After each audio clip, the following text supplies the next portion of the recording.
Welcome back to Nimbus online platform, दोस्तों. As you know, under the Agas with the NCRT series, we have started with the geography NCRT, and today we are going to start the second part of the fourth chapter of the class 7th NCRT. So that is the year. Last chapter में हमने जो discuss किया that is the different types of the layers, उसके जो atmosphere के layers हैं उसके different aspects, ठीक है. और जो गैसेस हैं, ग्रीन हाउस गैस है, वो last part A part B में आपको मिल जाएगा. You can go and check that video. अब जो आज हमारे जो है सेकंड पार्ट है जिसको हमने स्टार्ट करना है, so that is basically the backbone of the climatology. So climatology is one of the aspect of the geography जो हम यूपीएससी में कवर करते हैं. और climatology forms the major part in the mains examination as well as the pre examination. इससे बहुत सारे conceptual questions, factual questions जो है निकल के आते हैं. So starting with this second part of the class 4 chapter that is the weather and the climate. So सबसे पहले we will discuss the definition कि weather और the climate की क्या definition क्या है, क्या फर्क है, क्या अंतर है. So starting with the weather, as you know, जब भी हम weather की बात करते हैं, what we check is के day to day क्या situation है, जो कि क्या कंडीशंस हैं, climatic conditions day to day में क्या चल रहा है. जैसे फॉर एग्जांपल अगर मैं कहूँ कि आज मेरे को गर्मी लग रही थी, या आज सारे का सारा दिन गर्म था दिन, या ठीक है, या हम बोले कि आज तो रेनी सीजन था, आज अच्छा प्लेजेंट मौसम था, ठीक है. So when we look at this day to day aspect, we are talking about the weather. इसीलिए हम वेदर फोरकास्ट की बात कर रहे हैं कि आज क्या वेदर था, कल क्या वेदर होगा, ठीक है. यहाँ ट्यूसडे को बारिश होगी, वेडनेसडे को बारिश होगी, या यही तो हम देखते हैं ना. So we go and check on the Google, ठीक है. मोर ओवर इसके रिलेटेड जो है न्यूज चैनल्स वाले भी इसको पब्लिश करते हैं कि आज का क्या रहेगा, वेदर फोरकास्ट क्या रहेगा today's. So this was about the weather. तो weather is hour to hour day to day condition of the atmosphere, कि एटमोसफियर कैसा बिहेव करेगा. नॉट एटमोसफियर, हम ट्रोपोस्फियर की बात करेंगे कि ट्रोपोस्फियर में कैसे सिचुएशन रहेगी, क्या डायनामिक्स रहेंगे ट्रोपोस्फियर के. To the some extent extended to the next layer also, stratosphere also, but more focused on the troposphere. So जैसे for example a hot or a humid weather, ठीक है, जो हमें इरिटेट करता है. और दूसरी example pleasant and the breezy weather, वो क्या है, हमें चीयरफुल बनाता है. सो बेसिकली वेदर पे हमारा जो रोज का हमें क्यों पढ़ना जरूरी है कि वेदर कैसा है कैसा नहीं. सो बेसिकली वेदर पे बहुत चीजें लिंक्ड है इसके साथ. हमारा जो रहन सहन, हमारा लाइफ स्टाइल, हमारे खाने का तरीका, हमारे कपड़े पहनने का ढंग, ये सारे का सारा वेदर के साथ तो लिंक्ड है ना. अगर वेदर अच्छा होगा आपका भी पढ़ने का मन करेगा, आप भी ज्यादा पढ़ लेंगे, ठीक है. अगर वेदर रेनी होगा, या आप कह सकते हैं कि ब्रीजी होगा, आपका मन करेगा कि क्यों ना हम बाहर जाके टहलें, ठीक है. गर्मी होगी तो वैसे उस तरीके से पढ़ने का भी मन नहीं करेगा. So all things, all our lifestyle revolve around this weather only, ठीक है. अब वेदर ही जो है, मतलब अब अगर हम ऑन एन एवरेज किसी एरिया का वेदर कंडीशन देखें, मान लो अब क्या चल रही है, गर्मियों का सीजन है, गर्मियों का कह रहे हैं कि हाँ दिस इज समर्स. तो समर्स में कैसी सिचुएशन रहेगी ऑन एन एवरेज, हॉट होगा, ह्यूमिड होगा वेदर होगा, ठीक है. हमारे अगर हम सब कॉन्टिनेंट की बात करें, नॉर्थ इंडिया की बात करें, तो उस अगर वो ऑन एन एवरेज एक जैसी ही सिचुएशन चलती रहे for the long period of time, we will say this as the climate of the place, ठीक है. So climate generalise the weather conditions. अगर हम एक particular time period, long time period के वेदर कंडीशंस को generalise करने की कोशिश करें, so we come to the climate, ठीक है. तो इसी से ही जो है हमारी जो एक पूरी की पूरी साइंस जो ड्राइव होती है, ज्योग्राफी का ब्रांच जो ड्राइव होता है, दैट इज क्लाइमेटोलॉजी. इसके ऊपर ही क्या बेस्ड है, सारी की सारी क्लाइमेटोलॉजी इसके ऊपर ही बेस्ड रहेगी हमारी. सो ये क्लाइमेट अब बहुत सारे डायमेंशंस के ऊपर जो है डिपेंड करता है, ठीक है. सो in this chapter we will basically look at the mentioned dimensions, उसके बारे में ही डिस्कस करेंगे. अब टॉकिंग अबाउट द टेम्परेचर, अब टेम्परेचर किस तरीके का हमारे एटमॉस्फेयर का टेम्परेचर रहेगा.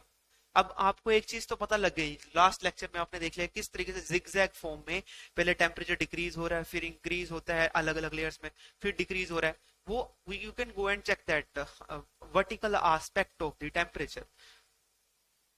Now talking about the horizontal distribution of the temperature. अब ऐसा नहीं है कि अर्थ जो है हमारा एक ही तरीके सारे हर जगह एक जैसा ही उसका टेम्परेचर है, ठीक है। जैसे फॉर एग्जांपल किसी एरिया का जो मान लो इक्वेटर के पास है, you know that torrid zone and all, वहां पे टेम्परेचर किसी और तरीके का होगा, फ्रिजिड जोन के पास टेम्परेचर किसी और तरीके का होगा। So there is unequal distribution of the temperature all around the earth, ठीक है। We generally focus on that. So अब ये अलग अलग डिस्ट्रीब्यूशन टेम्परेचर की अलग अलग रीजंस में क्यों डिस्ट्रीब्यूशन क्यों हुआ, basically that depends upon the various factors. जो मेजर फैक्टर है that is the inclination of the अर्थ। आपको पता है कि अर्थ जो है इंक्लाइंड है, और उसके ऑर्बिट में मूव करने का तरीका किस तरीके से मूव करता है आप 6th क्लास की एनसीईआरटी में जाके देख सकते हैं। तो उससे हमें ये पता लगता है कि जो टेम्परेचर है वो ऐसा नहीं है कि हर पार्ट का अर्थ के ऊपर जो टेम्परेचर है वो सेम रहेगा, नहीं, डिफरेंट होगा।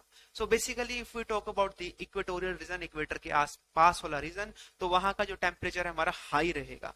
अब वैसे पोल्स के पास जाएंगे तो लो टेम्परेचर है, as you all know, as we go higher in the latitude तो टेम्परेचर डिक्रीजेस। सो ये तो एक एस्पेक्ट मैंने बताया कि जो सन है and then inclination of the earth, orbit में घूमने का तरीका। उसके अलावा और भी बहुत सारे रीजंस हो सकते हैं जो टेम्परेचर की डिस्ट्रीब्यूशन पे इम्पैक्ट करते हैं, वो हम हायर क्लासेस में डिस्कस करते हैं। जैसे इसके ऊपर हम जब जो हमारे जो कोस्टल करंट्स हैं, ठीक है, जो ओशन में ओशियानिक करंट्स हैं जो हमने डिस्कस किए थे 6th क्लास के एनसीईआरटी में, वो भी इसको इम्पैक्ट करते हैं, डिस्ट्रीब्यूशन ऑफ टेम्परेचर को इम्पैक्ट करते हैं, ठीक है। या विंड किस तरीके से चल रही है, जैसे फॉर एग्जांपल कोई एरिया जो सी के पास होगा, ठीक है, तो वहां पे प्लेजेंट होगा मौसम as compare to if we talk about nowadays in the summers, if we talk about the northern region, northern India, ठीक है। अब क्यों ऐसा क्यों है, तो that all depends on, you have must have heard about land breeze, sea breeze. So जो north India में क्या कोई लैंड ब्रीज, सी ब्रीज हो सकता, नहीं हो सकता।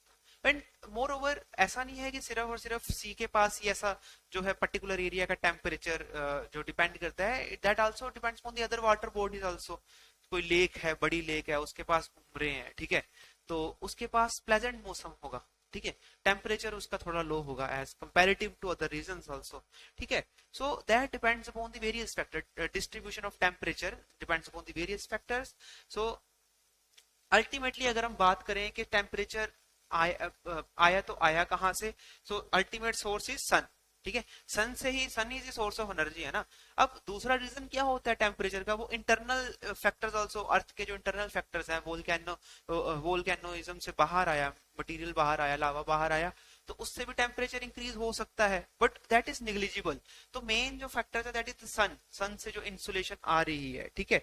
सो बेसिकली 2 बिलियन पार्ट्स में से एक पार्ट ही आ पाता है, एक एनर्जी का पार्ट ही आ पाता है सन से, then still that is enough for our whole life form. Just imagine कि 2 बिलियन से 2 बिलियन में से 2 बिलियन अगर टुकड़े करते हैं एनर्जी के सन के, तो उसमें से सिर्फ और सिर्फ एक पार्ट आ रहा है, और that all make the life possible on earth, that what earth receives.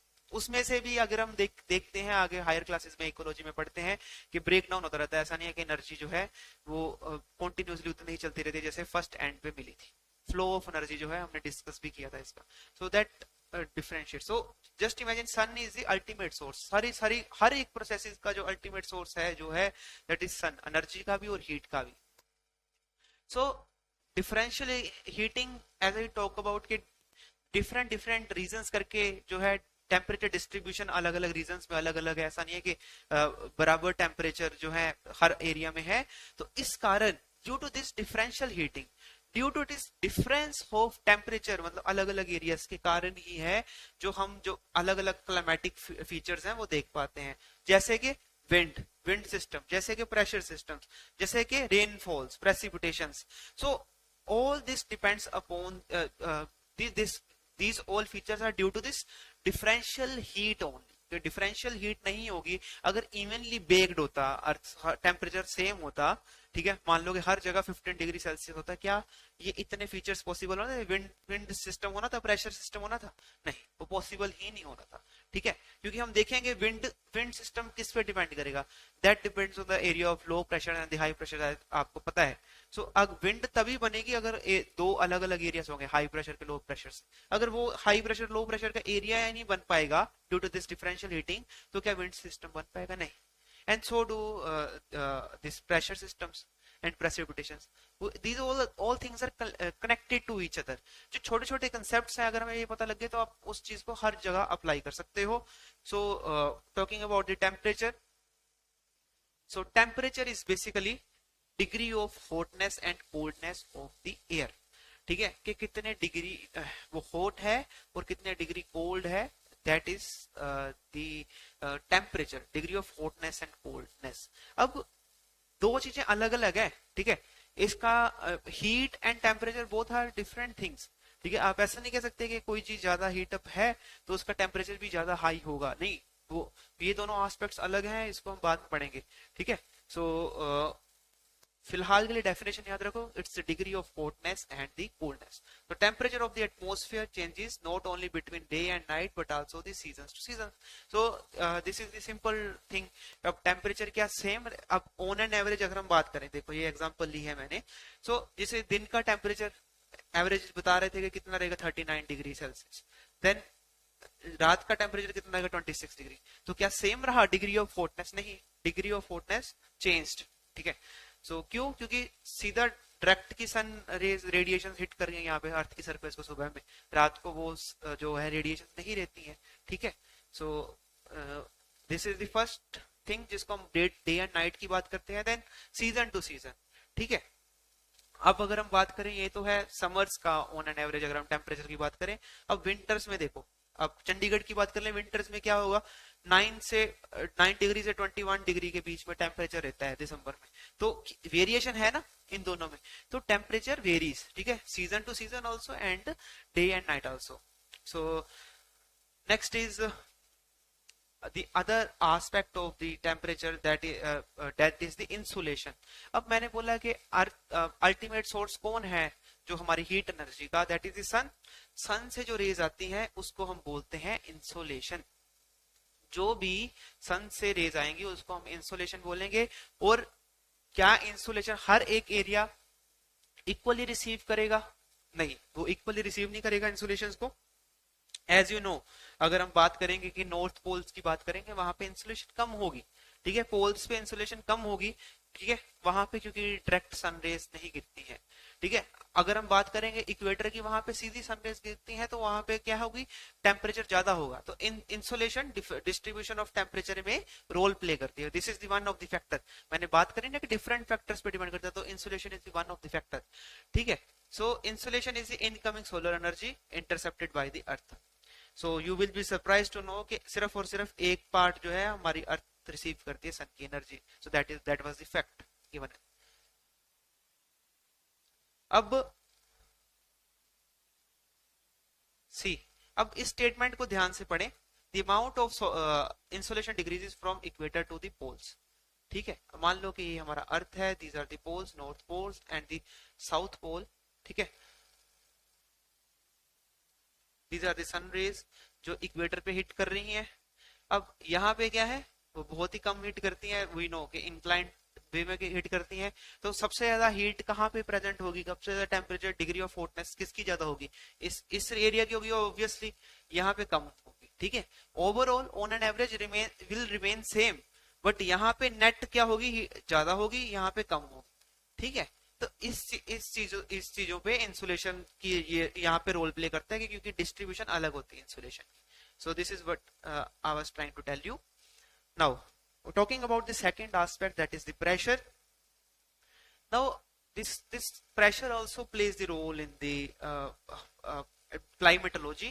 जब हम क्लाइमेट किस पे डिपेंड करता है, प्रेशर पे भी डिपेंड करता है, ठीक है। किसी एरिया का हमने बात अभी करी कि डिस्ट्रीब्यूशन ऑफ टेम्परेचर डिफरेंट होता है, जैसे वैसे ही दो एरियाज का प्रेशर भी डिफरेंट होता है, ठीक है। जैसे टेम्परेचर हमने देखा था कि जिगजैग फॉर्म में कम ज्यादा होता है when we go from surface to above the atmos outer space.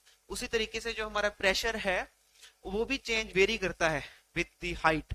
जैसे फॉर एग्जांपल अगर हम वर्टिकल प्रेशर की ही बात कर लेते हैं, यू नो कि जो हमारा ग्राउंड लेवल है, सी लेवल है, वहां पे जो प्रेशर है that is more as compare to when we goes to the hilly areas, वहां पे हम कहते हैं प्रेशर कम है। ठीक है, अब इस चीज को हमने डिस्कस भी किया, जब ट्रोपोस्फियर हमने पढ़ा है उसके अंदर डिस्कस भी किया इस चीज को।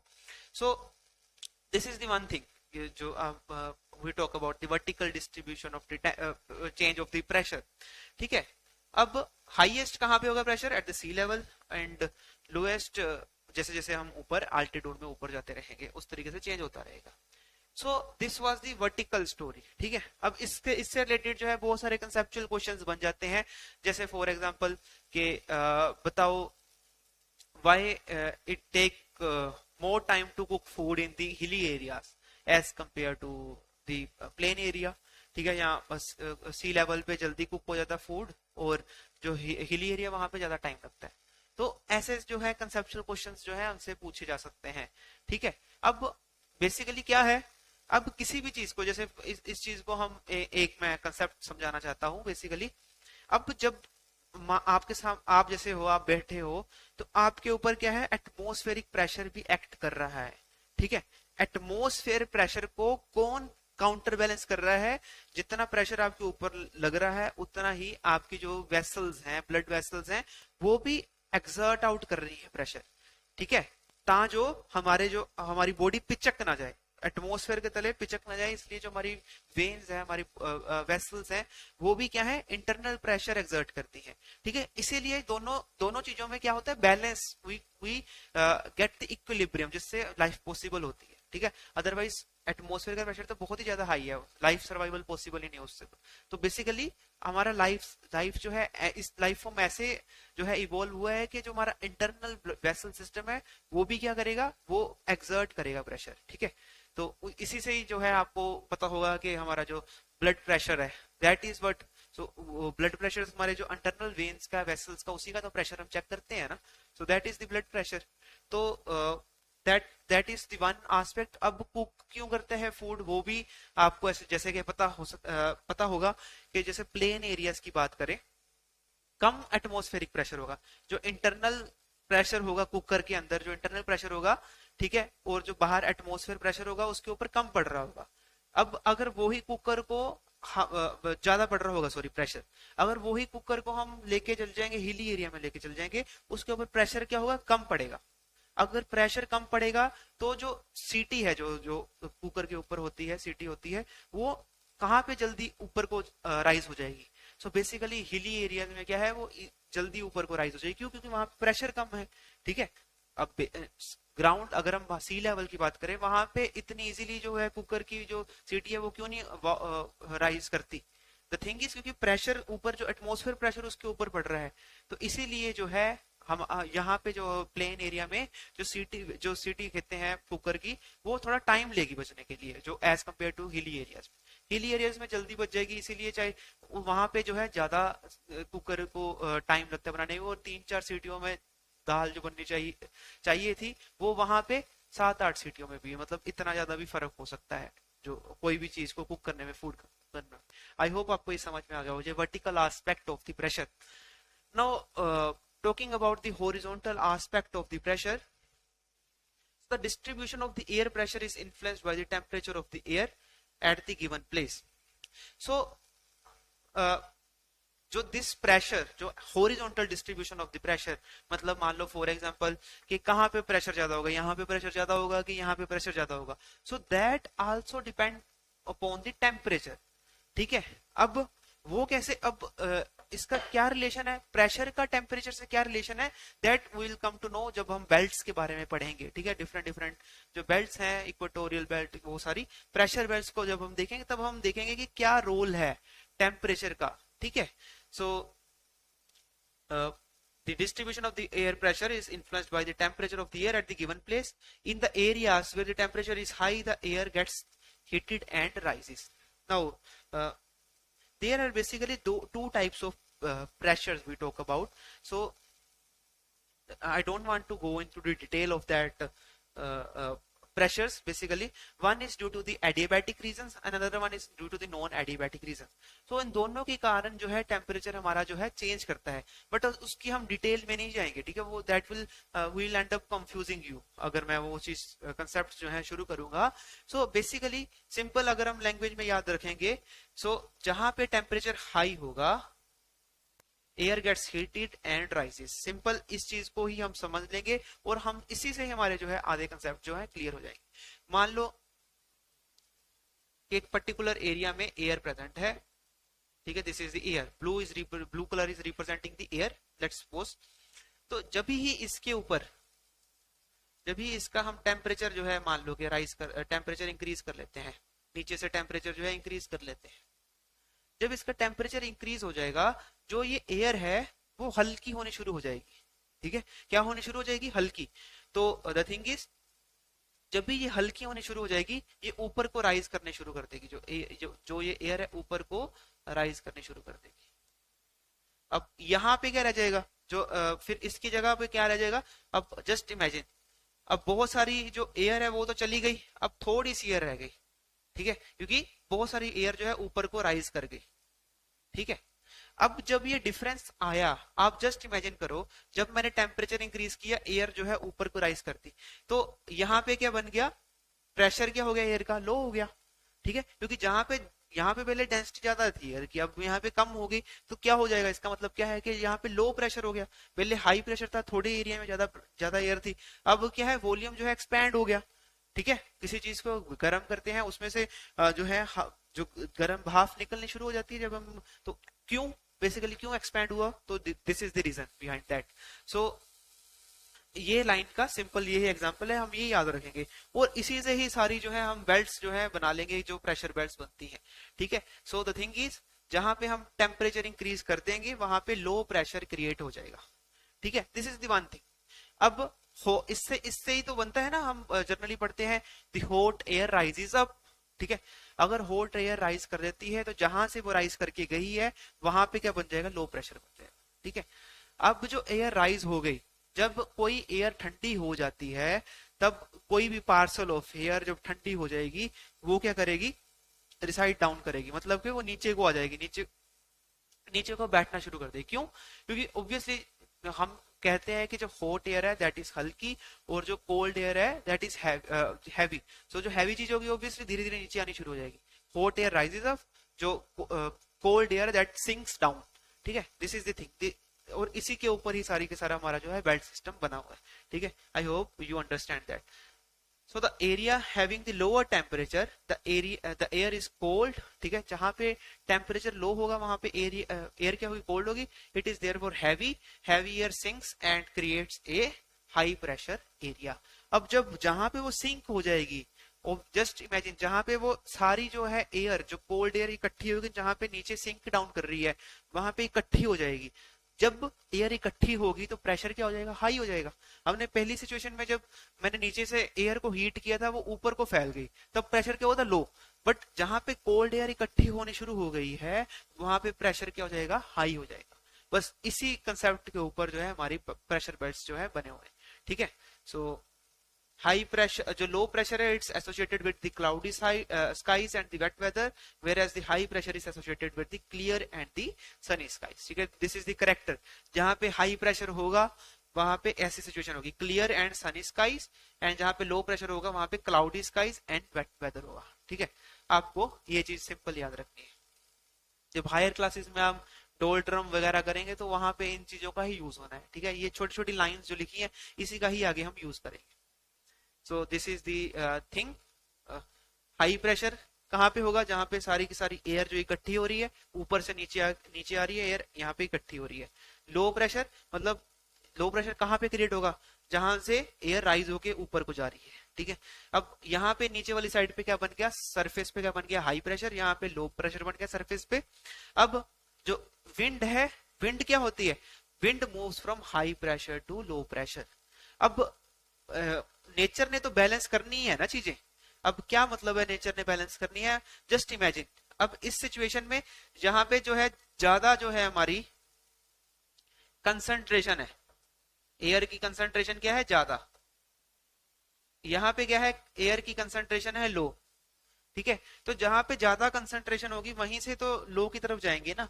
अब जब ये एयर जो है जो एयर यहाँ से यहाँ जाएगी तो क्या होगा, उसी को तो विंड कहेंगे। जब ये मूव करने की कोशिश करेगी, जहां पे कोई चीज एक्स एक्स में होती है वहीं से तो जहां पे कम होती है वहीं पे जाती है ना।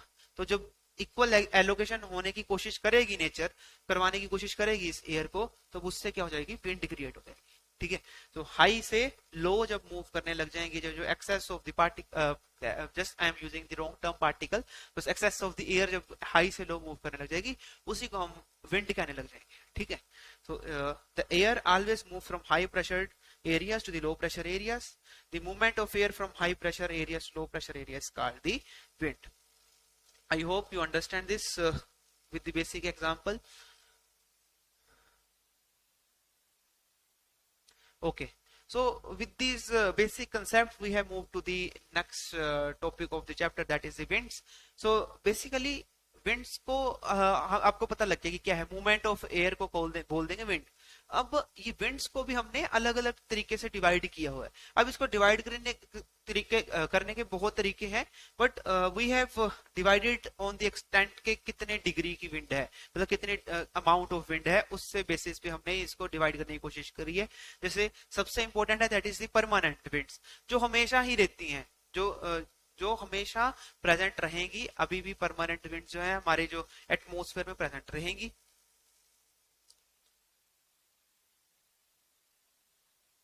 Then comes seasonal winds, then comes local winds, ठीक है। सीजनल विंड्स जो नेम सजेस्ट के जो पर्टिकुलर सीजन में जो है, पर्टिकुलर जैसे मॉनसून क्या है, मॉनसून विंड्स ही है जो आती है हमारे साउथ वेस्ट रीजन से, तो these are the seasonal winds, ठीक है। सो लोकल विंड क्या होगी, जैसे loo is the good example of the local wind, ठीक है। सो ये क्या है, किसी पर्टिकुलर एरिया में ही पाई जाती है। अब मॉनसून तो पर्टिकुलर एरिया में पाई नहीं जाती ना, मॉनसून तो पर्टिकुलर सीजन में पाई जाती है, that is the monsoon is the seasonal wind. Local wind जो पर्टिकुलर एरिया में, जैसे लू नॉर्थ इंडिया में पाई जाती है, ठीक है, पंजाब हरियाणा राजस्थान वाले एरिया में ये सारी लू पाई जाती है। So coming back to the first type of the wind, जो कि सबसे इंपॉर्टेंट है for the concepts, that is the permanent wind. So the trade winds, westerlies, easterlies are the permanent winds. Trade winds भी easterlies होती हैं, चलो वो बाद में आते हैं कि ईस्टर्लीज वेस्टर्लीज वर्ड कहां से बना। So let's start with this permanent winds. So as you can say this is the earth, ठीक है। सो अर्थ में हमने क्या किया, हमें पता है कि इक्वल डिस्ट्रीब्यूशन ऑफ टेम्परेचर नहीं है, कहीं पे टेम्परेचर हाई है, कहीं पे टेम्परेचर लो है, ठीक है। तो हमें इतना सा पता है, यहाँ पे इस इक्वेटर के पास जो है सन डायरेक्टली हिट करता है, तो वहां पे टेम्परेचर क्या है, हाई है, और लो कहाँ पे है, इस एरिया पे पोल्स के पास जो है वो लो है। तो अर्थ इज सिमेट्रिकल। जो जो मैं आपको नॉर्थ वाली साइड पे समझाता जाऊंगा वो ही जो है हमारा साउथ वाली साइड पे भी लागू होता जाएगा, ठीक है। तो ये चीज आपने याद रखनी है। Okay, so starting with this different types of the winds. इससे जानने से पहले हमें बेल्ट्स को जानना जरूरी है। पहले इसका जो नोमेनक्लेचर है आपको पता होना चाहिए कि कौन कौन सी बेल्ट कहाँ पे प्रेजेंट है। पहले you can write it down कि जो 0 डिग्री पे है that is the equatorial low pressure belt, ठीक है। तो 0 डिग्री के अराउंड, मतलब ऐसा नहीं है इक्वली 0 डिग्री पे, this is just for knowledge से। ऐसा नहीं है कि इसी तरीके से बेल्ट्स प्रेजेंट है, ठीक है। यहाँ पे और बहुत चीजें रोल प्ले करती हैं, that we do in the higher classes. But ये समझने के लिए कि एक्चुअल में काम कैसे, विंड्स ब्लो कैसे करती हैं, उसको समझने के लिए हमें ये बेल्ट्स इसी तरीके से बनानी जरूरी है, ठीक है। हमें 0 डिग्री के अराउंड ही बनानी हो, ठीक है। जब तक हम आगे जो है हायर क्लासेस में ये नहीं समझते कि 0 डिग्री से ऊपर नीचे भी ये मूव कर सकती हैं जो बेल्ट है, तब तक हमें इसके 0 डिग्री के अराउंड बनानी हो, ठीक है, फिलहाल के लिए, ठीक है। ये कहां पे है, 0 डिग्री के अराउंड की अगर हम बात करें, that is equatorial low pressure belt. Then थोड़ा सा ऊपर जाएंगे, दैट इज दी सब ट्रॉपिकल हाई प्रेशर बेल्ट, ठीक है। देन उससे ऊपर जाएंगे sub polar low pressure belt, then high pressure belt, ठीक है। जो पोल्स के पास है हाई प्रेशर है, सब पोलर लो प्रेशर, देन सब tropical high pressure, equatorial low. Equatorial मतलब जो इक्वेटर पे हो उसको बोलते हैं इक्वेटोरियल लो प्रेशर। देन जो ट्रॉपिक एरियाज में हो उसको बोलते हैं सब ट्रॉपिकल हाई प्रेशर। देन जो ऊपर टेम्परेट रीजन के पास हो that is the polar sub polar low pressure belt. Then high pressure belt है जो सबसे ऊपर है, ठीक है। So these are the belts. यहाँ पे मतलब डिफरेंट डिफरेंट जो है हमारे प्रेशर है, ठीक है। जब प्रेशर डिफरेंस आ जाएगा, किसी एरिया में लो प्रेशर होगा, as you can see here, किसी एरिया में लो प्रेशर होगा, किसी एरिया में हाई प्रेशर होगा, then low pressure then high pressure. जब इस तरीके का प्रेशर डिफरेंस होगा, यू नो, जब भी जो एयर कहां से मूव करेगी, high pressure to low pressure move करेगी, ठीक है। अब यहाँ पे हाई है तो एयर नीचे को मूव करेगी, ठीक है। यहाँ पे हाई है तो एयर ऊपर को मूव करेगी क्योंकि ऊपर लो है, यहाँ पे हाई है तो एयर ऊपर से नीचे को मूव करेगी, ठीक है। अब ये तो आपको आइडिया हो गया कि किस तरीके से एयर जो है मूव करने वाली है, हाई टू लो मूव करने वाली है, ठीक है। अब ये तो हमने सीख लिया कि ऐसा क्यों होता है बेसिकली। अब यहाँ अब नेक्स्ट क्वेश्चन आ रही है, यहाँ पे लो प्रेशर बना तो बना क्यों, ठीक है, और यहाँ पे हाई प्रेशर बना तो बना क्यों, ठीक है। ये नेक्स्ट जो है हमारा क्वेश्चन यहाँ से अराइज होता है।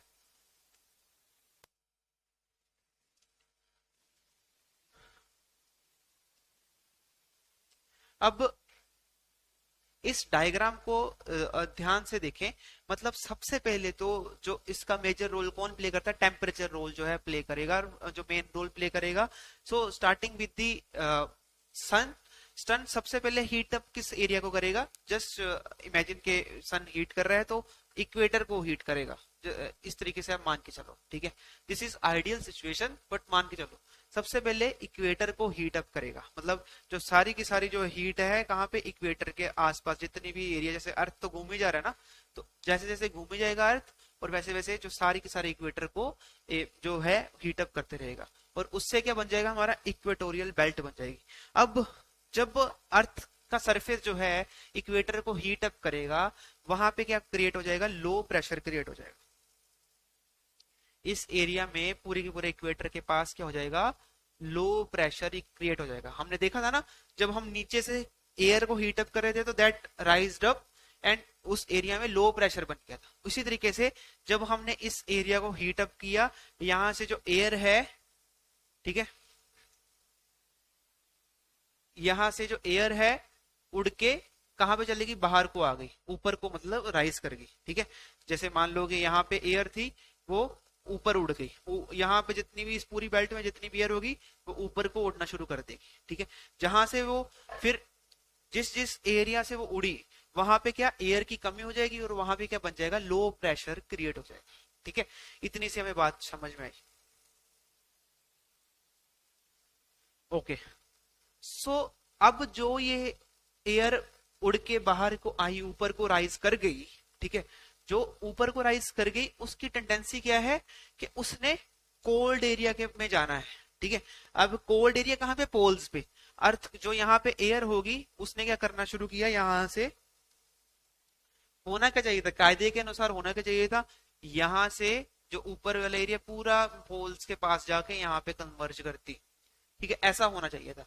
बट हुआ क्या, इससे ऑपोजिट हुआ क्या कि यहां से वो जब ऊपर शुरू हुआ तो यहाँ पे बीच में रास्ते में आके इसकी एनर्जी अगर कम हो गई है, वो बीच में ही रिसाइड करना शुरू कर दी, ठीक है, इस एरिया में, ठीक है।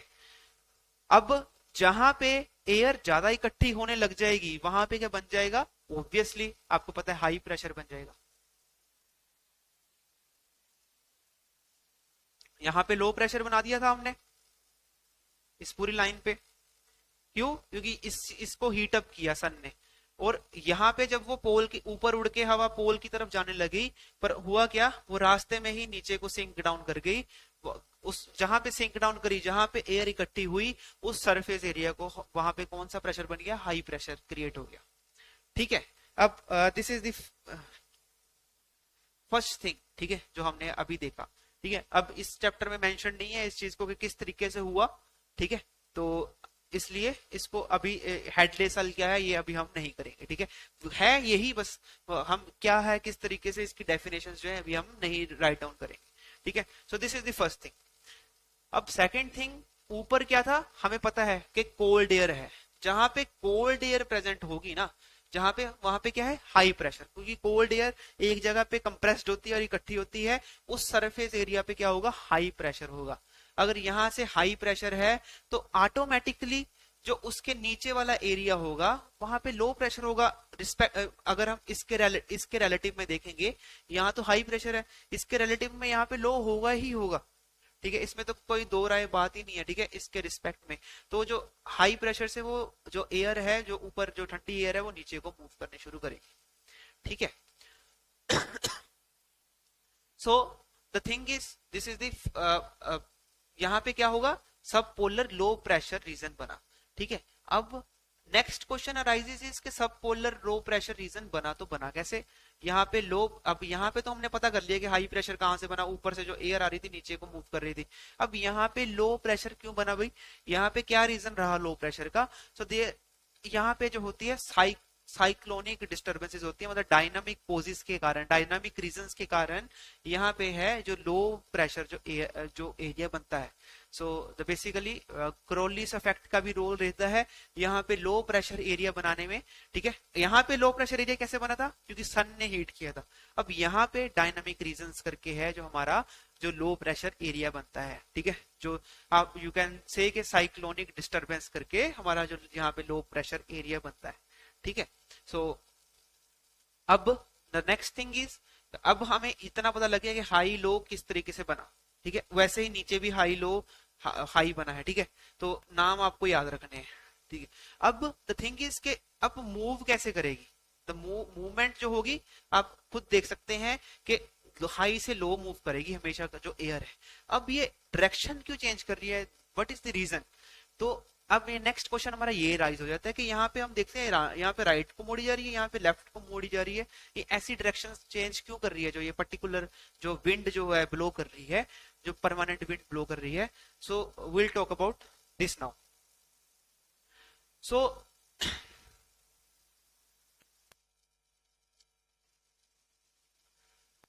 सबसे पहले तो होना क्या चाहिए था, सिंपली अगर हम बात करें, सीधा ऊपर से नीचे को आती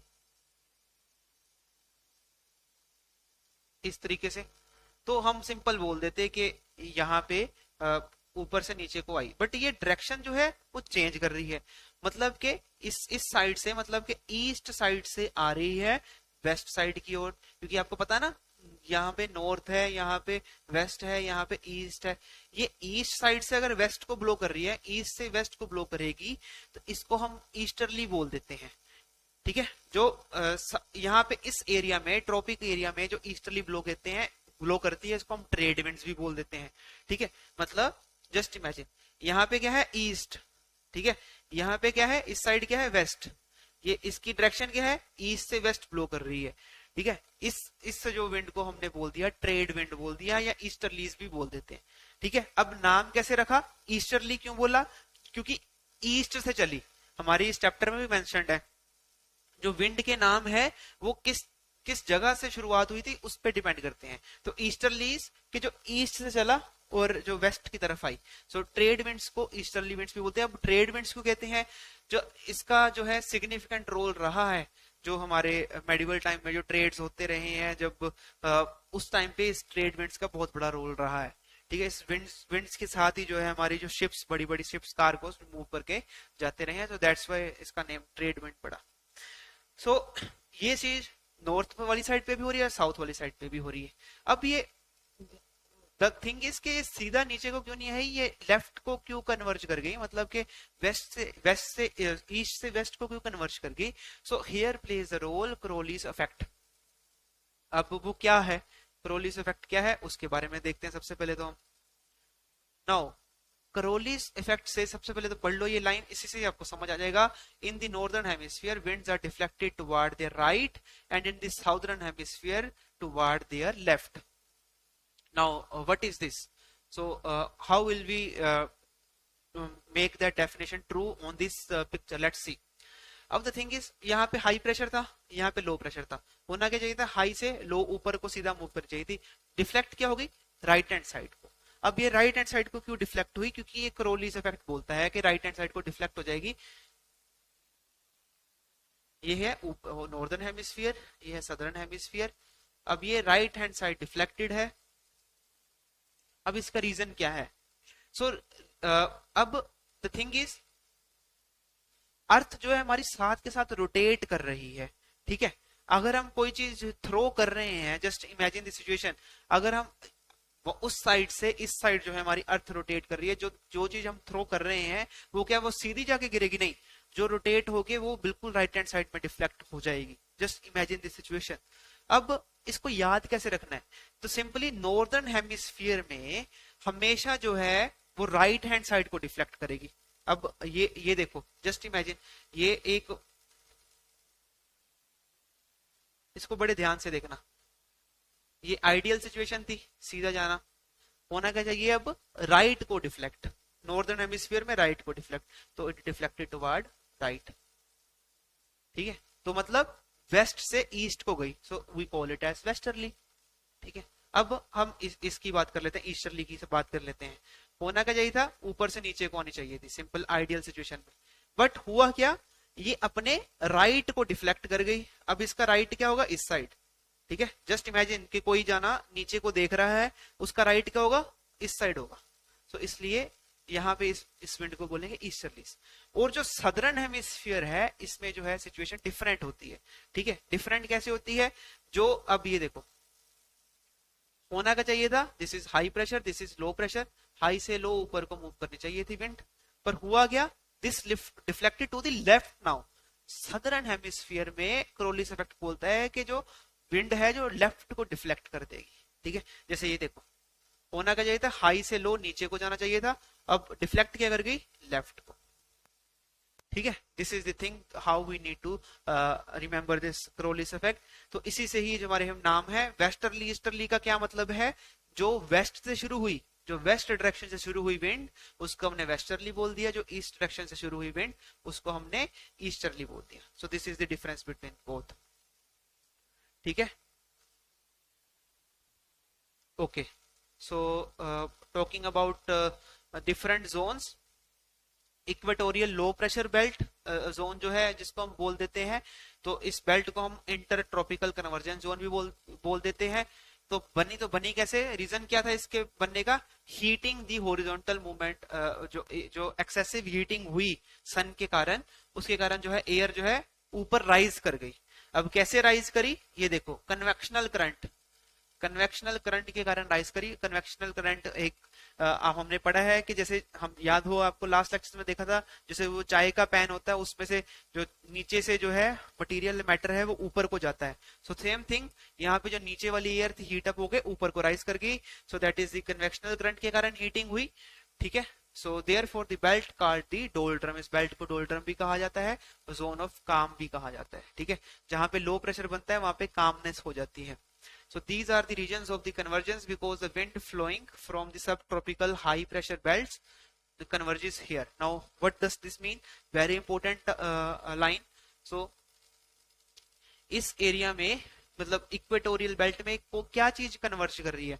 तो जो ऊपर से वेस्टर्लीज आ रही थी, ईस्टर्लीज आ रही थी, और जो नीचे से ईस्टर्लीज आ रही थी, मतलब ट्रेड विंड्स आ रही थी, वो यहीं पे तो आके मिल रही है, कन्वर्ज कर रही है। सो इसलिए इसको कन्वर्जेंस जोन भी बोल देते हैं, कि जहां पे दोनों विंड्स जो है ईस्टर्लीज जो कन्वर्ज कर रही है, ट्रेड विंड्स कन्वर्ज कर रही है, उसको ईस्टर्लीज बोल देते हैं। ठीक है, सो नेक्स्ट इज सब ट्रॉपिकल हाई प्रेशर जोन। सो ये क्यों बना? The existence of the fact that जो प्रेशर बेल्ट एक्चुअल में होना क्या चाहिए था, मैंने बोला था कि जाना तो वो पोल पे चाहिए था, पोल तक, जो इक्वेटोरियल से जो एयर राइज करी उसको पोल्स तक पहुंचना चाहिए था, पहुंच कहां गई? यहाँ पे रिसाइड कर दी, और यहाँ पे हाई प्रेशर बन गया। The existence of the pressure belt due to the fact that uprising air of the equatorial region is deflected toward poles due to the earth rotation. पर पोल्स तक तो पहुंच नहीं पाई, तो after becoming the cold and heavy it descended in this region and get piled up. ठीक है, so next is sub polar low pressure zone. अब इसका क्या है? The winds coming from the sub tropical and this polar high belt converges here. We know कि जो tropical region से और पोलर हाई बेल्ट से जो भी विंड आ रही है वो यहाँ पे कन्वर्ज कर रही है to produce the cyclonic storm. मैंने बोला ना डायनामिक पोजेस करके हैं। अब साइक्लोनिक जो डायनामिक रीजंस हैं उसके यहाँ पे उसका कारण जो है यहाँ पे हमारा जो लो प्रेशर क्रिएट हो जाता है। ठीक है, सो इसकी एग्जांपल जैसे जस्ट के दो आपस में हैवी मासिस एयर के जहां पे मिल रहे हैं, ठीक है, वहां पे क्या होगा? मतलब कि जब एयर आपस में मिलेगी, ठीक है, जब दो एयर्स का जस्ट इमेजिन कि बूम होगा, तो वहां से क्या है, स्प्रेड आउट हो जाएगी। जहाँ जब जब यहाँ पे एक हैवी मास का पार्सल है, यहाँ पे एक हैवी मास का पार्सल है, जब वो दोनों मिलेंगी एयर, तो उस एरिया में जहां पे मिलेंगी वहां से उड़ जाएगी एयर, ठीक है, बूम हो के उड़ जाएगी। सो जो नीचे एरिया बन जाएगा, that is the low pressure area. So this is the reason, this is the dynamics behind the reason. यहाँ पे लो प्रेशर सन की हीट के कारण नहीं बना। सो next is this high pressure. High pressure जो बेल्ट, जो आपको पता है पोलर रीजन्स में होता है, तो उसका तो पता ही है कि जो कोल्ड एयर होती है वहां पे पोलर रीजन्स में, उस कारण वहां पे उस पर्टिकुलर एरिया में फ्रिजिड जोन में जो हमारा हाई प्रेशर पाया जाता है। So this is the reason behind that. So we have covered the all the belt in the simple term। हाँ, अब क्रोलिस इफेक्ट से रिलेटेड एक और जो है मैं आपको पॉइंट इस डायग्राम के थ्रू बताना चाहता हूँ। ये क्वेश्चन बहुत इंपॉर्टेंट है, याद रखना है कि जो क्रोलिस इफेक्ट है वो मैक्सिमम कहाँ पे होगा, maximum would be at poles, मतलब जो डिफ्लेक्शन हो रही थी। मतलब अगर आपसे कोई पूछे कि क्रोलिस इफेक्ट क्या हर जगह इक्वल है, जो 0 से 90 नीचे नॉर्थ एंड साउथ लैटिट्यूड, नहीं। तो अगर हम बात करें पोल्स के पास जो क्रोलिस इफेक्ट मैक्सिमम होगा, मतलब डिफ्रैक्शन मैक्सिमम होगी, तो अगर हम बात करें अराउंड दी इक्वेटर, इक्वेटर के अराउंड तो जो क्रोलिस इफेक्ट बिल्कुल 0% होगी। तो दिस इज द क्वेश्चन। यहाँ पे डिफ्लेक्शन जो होगी विंड की इक्वेटर के पास बहुत ही कम होगी, और पोल्स के पास सबसे ज्यादा मैक्सिमम डिफ्लेक्शन होगी, ठीक है। सो ये याद रखना है, very important. So second types of wind is season winds, ठीक है। सो सीजन विंड, सीजनल विंड्स का क्या है, मतलब कि बेसिकली जो सीजन में मॉनसून में, this example of season winds, this changes their direction with the different seasons. And then local winds, जैसे मैंने आपको बताया एक पर्टिकुलर एरिया के अंदर जो ब्लो करती है for the particular period of the day और the year in the small area, so that is the local wind. जैसे कि land and the sea breeze. Now this is also, तो next जो हमारा लेक्चर होगा वो start with this land and the sea breeze, और उसके बाद में will start with the moisture, ठीक है। सो इसका जिक्र हुआ क्योंकि लैंड एंड सी ब्रीज का, इसको भी हम समझने की कोशिश करेंगे। So for today's lecture this is it. So this was the second part, ठीक है, ऑफ द फोर्थ चैप्टर, ठीक है। अब इसका जो सेकंड पार्ट का भी बी पार्ट नेक्स्ट लेक्चर, ठीक है। So thank you for watching the videos, I hope you are liking the videos and our content. So if you are liking that, so please put the then tap the like button and subscribe our channel, ठीक है। So thank you so much।